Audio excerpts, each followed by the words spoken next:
Chapter 2, Nutrition in Animal and Humans. Mode of producing food.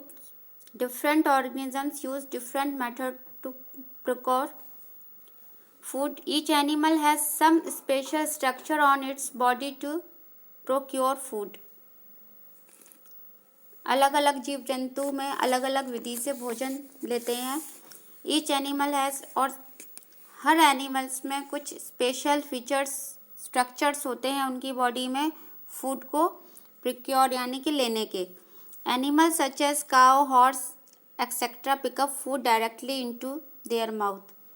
और animals में जैसे cow, horse etcetera ये directly food अपने mouth में ले जाते हैं. Human beings use their hand to put food into their mouth. और जो ह्यूमंस होते हैं वो अपने हाथों से फूड को अपने माउथ में लेके जाते हैं. Amoeba use it false feet called pseudopodia to engulf the food particles. और अमीबा जो होता है अपने फॉल्स फीट से, जिन्हें हम सूडोपोडिया कहते हैं, उसके द्वारा वो फूड पार्टिकल्स को लेता है. A paramecium has brush like body structure called cilia. और पैरामीशियम में ब्रश लाइक स्ट्रक्चर्स होते हैं, संरचनाएं होती हैं जिन्हें हम सीलिया कहते हैं. इसके द्वारा फूड पार्टिकल्स जो है वाटर की हेल्प से इन स्ट्रक्चर्स में स्वीप कर जाता है. Frog use it tongue to catch its prey. और जो फ्रॉग होता है, मेढक होता है, वो अपनी टंग से अपने शिकार को पकड़ता है.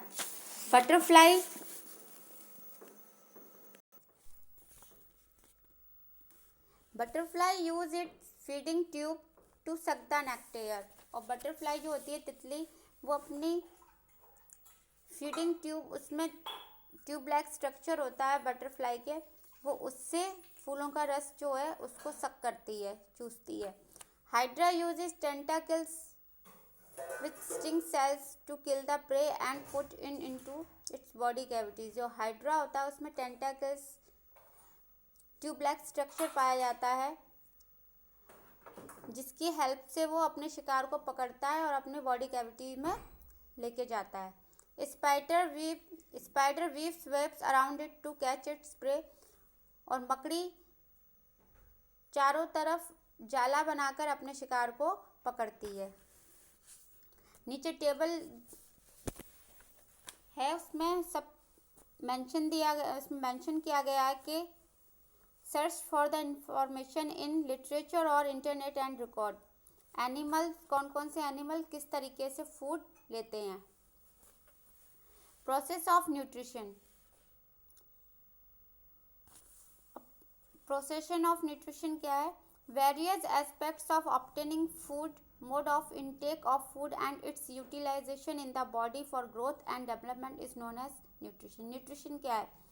जो हम फूड लेते हैं और उसमें बॉडी का, उस फूड का जो यूटिलाइज करते हैं, उपयोग करते हैं बॉडी में कैसे ग्रोथ और डेवलपमेंट के लिए, वही न्यूट्रिशन कहलाता है, यानी कि पोषण कहलाता है. The various step involve in the process of nutrition. और न्यूट्रिशन जब हम लेते हैं पोषण, उसमें कई स्टेप्स होती हैं. पहली, injection. The act of getting and eating food collectivity are called ingestion. In human beings, ingestion take place through the mouth. Ingestion वह प्रोसेस है जिसमें हम फूड लेते हैं माउथ के through.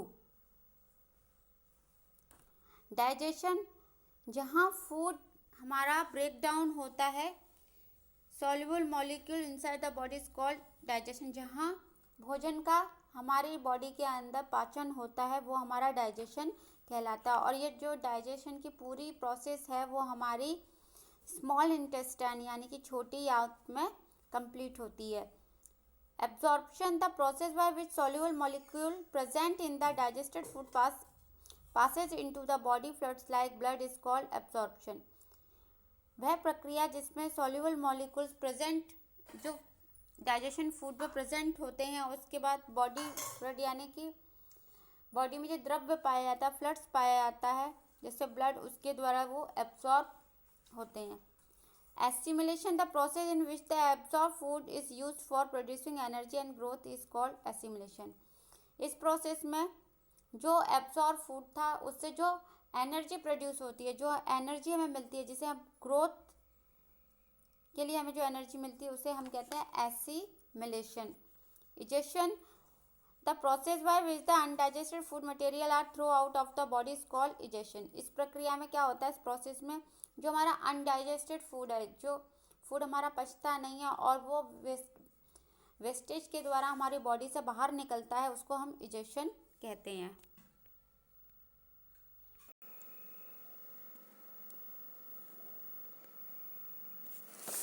Teeth in human beings. Before we describe the nutrition in human beings, it is very important to know about the teeth and their care. अभी हमने nutrition के बारे में पढ़ा। बहुत ज़रूरी है कि हम टीथ और उसकी केयर के बारे में, उसके रखरखाव के बारे में जानें। In humans, teeth grow twice in their lifetime. First set of 20 teeth appear by the age of 2 years. These teeth are called milk teeth. जो हमारी ह्यूमन हैं उनमें टीथ के जो ग्रो होते हैं वो लाइफ में यानी जीवन में 2 बार होते हैं।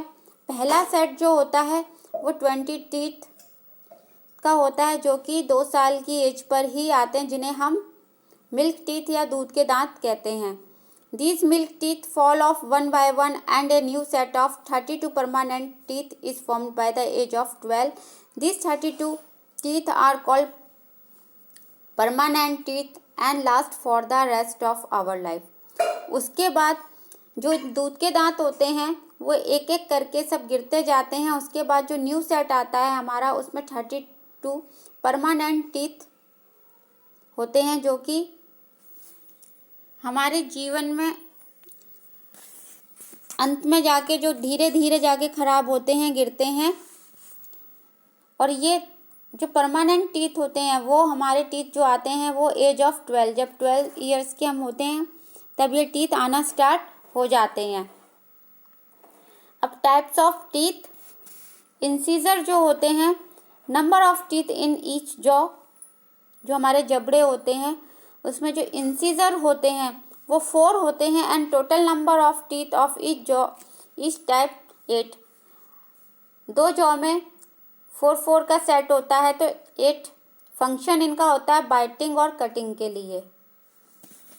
The front teeth which help us in cutting और biting the food are called incisor. There are 4 incisor in each jaw. जो जबड़े होते हैं उसमें जो सामने की तरफ हमारे दांत होते हैं वो 4 होते हैं, जिन्हें हम इंसीजर कहते हैं, और इनकी हेल्प से ही हम फूड को कट करते हैं। Next to each incisor there is 1 canine on each side. जो हमारे साइड में दांत होते हैं कैनाइन, वो हमारे 1 होते हैं, तो ईच जॉ में 1, तो 2 canines in each jaw. And canine helps in tearing the food, और ये हमें फूड को फाड़ने में मदद करते हैं। Next two teeth on each side of the jaw are premolars. There are 4 premolars in each jaw. These are helpful in chewing and grinding the food. Premolars जो हमारे दाढ़ जिसे हम कहते हैं, जो आगे की तरफ हमारी दाढ़ पाई जाती है साइड से, और प्रीमोलर्स हमारे एक जबड़े में 4 होते हैं, तो दोनों जबड़ों के प्लस 8 होते हैं, और इनसे हम फ्रूट को चबा सकते हैं और खाना अच्छे से चबाकर खा सकते हैं। At the end there are 3 molars on each side of the jaw, thus then are 6 molar in each jaw. अब जो हमारी दाढ़ होती है उसके पीछे जो सबसे लास्ट में जो माउथ में हमारे जो दांत पाए जाते हैं उन्हें हम कहते हैं मोलर। तो ये हमारे एक जबड़े में 3 होते हैं, तो दोनों जबड़ों में हमारे 3 दांत यानी 6 होते हैं। These help in chewing and grinding, और इनकी मदद से भी हम खाने को चबा सकते हैं अच्छे से